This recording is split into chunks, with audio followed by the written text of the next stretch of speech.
Hello everyone, it's Shane Kanto, your Wasteland reviewer, and I'm here to review Pixar's new film, Cars 3. Now, I've been a huge fan of Pixar ever since I was a little kid. I was 4 years old when the first Toy Story came out, and I used to have a lot of Pixar films on VHS. I always loved Toy Story, Bugs Life, Monsters Inc. is my favorite Pixar film. And I know recently they haven't been all up to the same level as Pixar's used to. And Disney Animation has actually been the ones putting out the really impressive animated films for Disney and Pixar recently. And going back to Cars, Cars is a big it's an interesting thing in terms of Pixar because for a lot of older fans it's like, why are they wasting the time making more of these? And then you realize how much money they make off of the toys from these movies, and that is exactly why they keep making Cars movies. And I'll admit, I enjoy the first one, but I've never seen the second one, and I heard that I don't need to because I heard it's really bad. And why the hell would you make Larry the Cable Guy your main character? Because, Mater was such a great character to begin with. And going into this film with the trailers, it seemed like this is going to be a little bit edgier, and I was kind of excited about that. And I was actually pleasantly surprised about how much I liked this film. I know a lot of reviewers and critics are really hating on this film, but honestly, I might have liked this more than the first Cars. And honestly, the big shining thing about that first Cars movie that I loved was Paul Newman as Doc Hudson. And I've never really liked Lightning McQueen. I didn't really like him in the first Cars movie, and I appreciate where his story goes more in this film than in the last one, because in this film he's that aging racer, and very much so they are mirroring the what happened with Doc Hudson to what's now happening with Lightning McQueen. And he's trying to beat out these new, young, impressive racers, and you have Armie Hammer playing a super specimen of a car, which, duh, because he's a super specimen of a human being, so that's very fitting. And in terms of what they do with this film, I really liked it. And the director was Brian Fee. The storytelling was pretty simple, and they do make good use of flashbacks and stories to flesh out the film and flesh out the story more. I know one of the big criticisms is that this film is boring and it feels uninspired.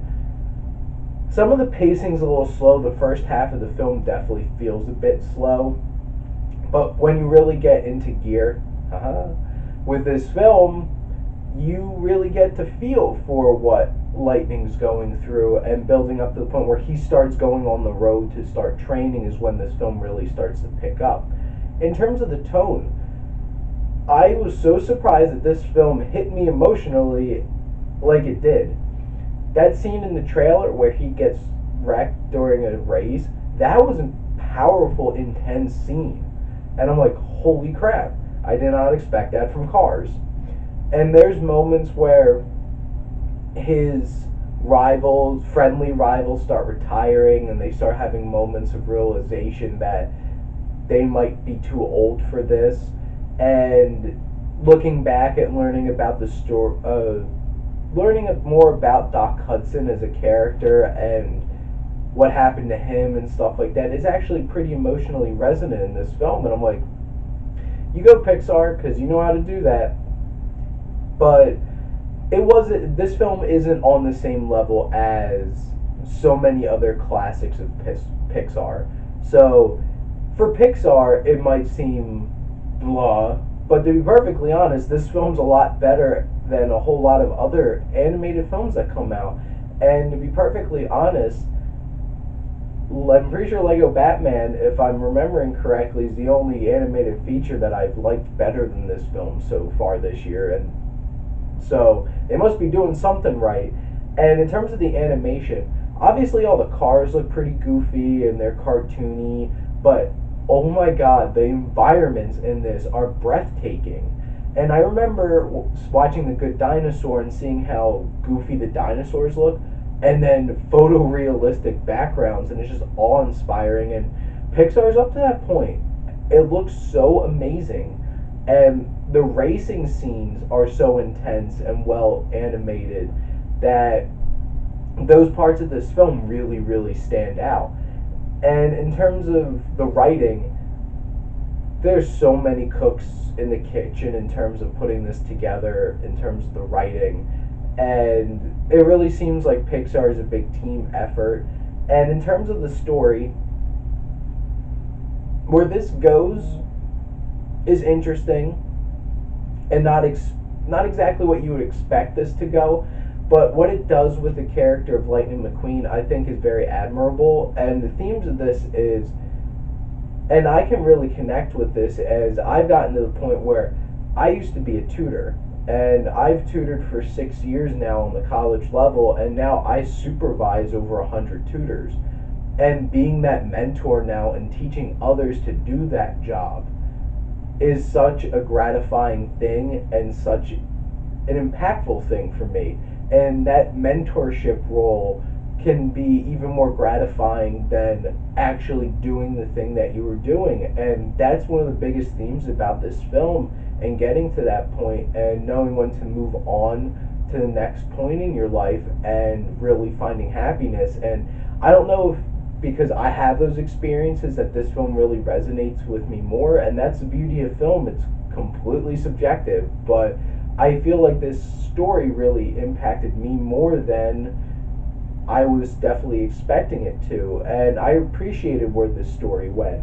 And in terms of the characters, Lightning still isn't super interesting, and Owen Wilson does a fine job as Lightning.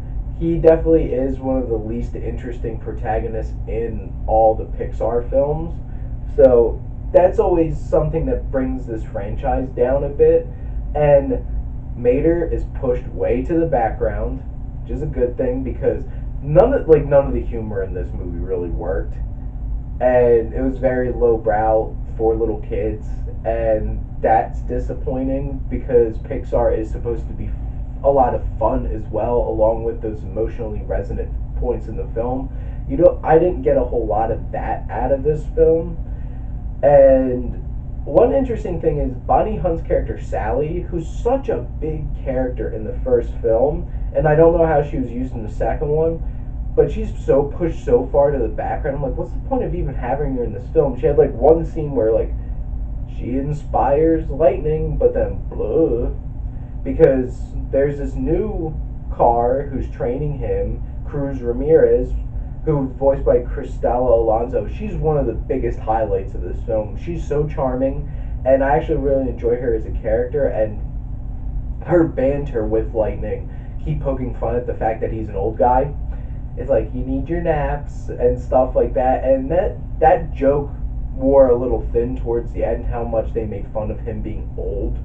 But I thought she was really good in this film. Nathan Fillion plays an antagonist in this, and he's much like what he was given in Monsters University. There's not a whole lot for him to do in this film except for being condescending, which is unfortunate because Nathan Fillion's fantastic, and he's kind of wasted in this film. And some of the other supporting characters like Chris Cooper and Margot Martindale pop up in this film in like a mentoring type of roles, and I actually really like them in this film. I thought they really worked. Armie Hammer doesn't have a whole lot to work with, but he's so condescending and works so well as Jackson Storm in this film.